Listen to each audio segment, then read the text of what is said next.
Welcome back to the channel. We specialize in helping aspiring agents navigate the complex world of insurance licensing. Based on insights from the Texas Insurance Training Academy, this video is your emergency response plan.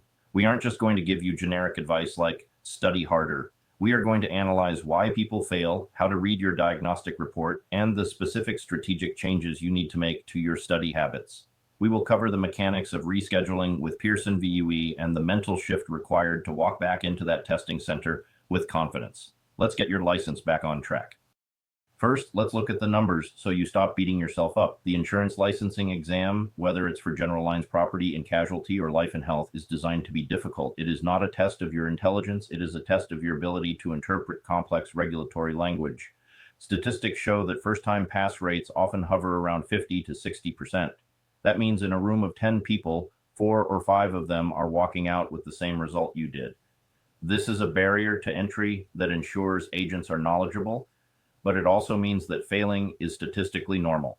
The worst thing you can do right now is spiral into thinking, you can't do this. You can. You just need a different approach.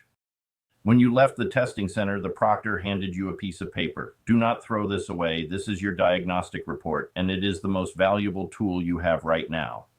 It doesn't tell you exactly which questions you missed. Pearson VUE keeps those secret to protect the exam bank, but it does break down your performance by section. Look at the general knowledge versus the state-specific sections. Did you score 80% on the national concepts but bomb the Texas statutes? Or was it the other way around? This sheet tells you exactly where your knowledge gap is. If you scored low in policy provisions but high in types of policies, you know exactly which chapter to reopen in your textbook. Treat this paper like a treasure map. This brings us to the number one reason students fail, the memorization trap. Many candidates spend hours taking practice quizzes over and over until they have memorized the answers. They see a question starting with, a homeowner has a fire, and they immediately click answer C because they remember the pattern. But the actual state exam uses different wording. They might change one small variable in the scenario, which changes the entire answer. If you walked into the exam and felt like the questions were written in a foreign language compared to your practice tests, this is what happened. You memorized questions, you didn't learn the concepts. We need to shift your study mode from recognizing answers to understanding principles.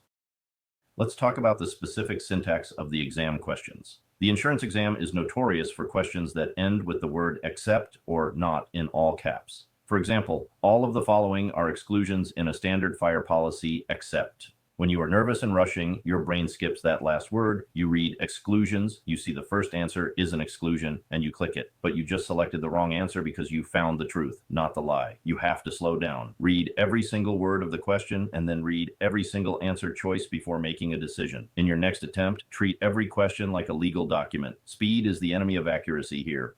So, when should you book your second attempt? There is a sweet spot.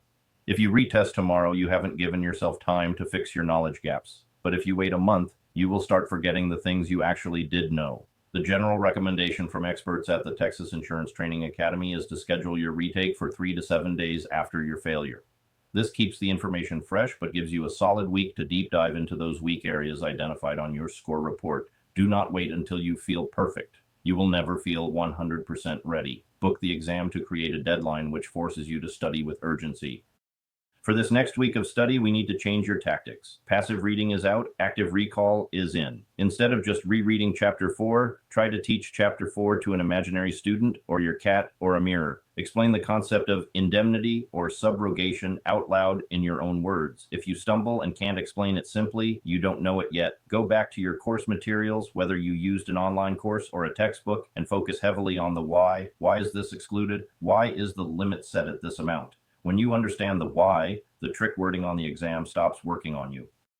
The second time you walk into Pearson VUE, the pressure will be higher. You have the memory of the failure. This causes anxiety, and anxiety lowers your IQ. It literally shuts down the part of your brain responsible for logic.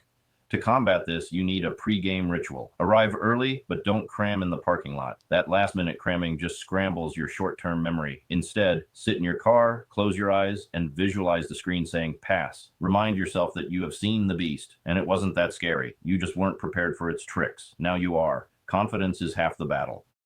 A quick logistical note for my Texas viewers. Remember that you will likely need to pay the exam fee again, which is typically around $50 per attempt. Texas does not currently have a mandatory waiting period for the first few attempts, so you aren't locked out, but Check the latest candidate handbook on the Pearson VUE website to be sure nothing has changed. Also, if you are a student of the Texas Insurance Training Academy and you pass their guarantee requirements, reach out to them. They often have programs to help with re-exam fees or additional coaching. Use every resource available to you. Don't suffer in silence. Failing the insurance exam is a speed bump, not a brick wall. Some of the most successful agency owners failed their first time because they underestimated the test. Now, you know what you are up against. You have your diagnostic report, you have a 5-day study plan, and you have the right mindset. The industry needs resilient agents, and by picking yourself up and studying again, you are proving you have exactly the resilience this career requires. Go book that exam, study the concepts, and go get that license.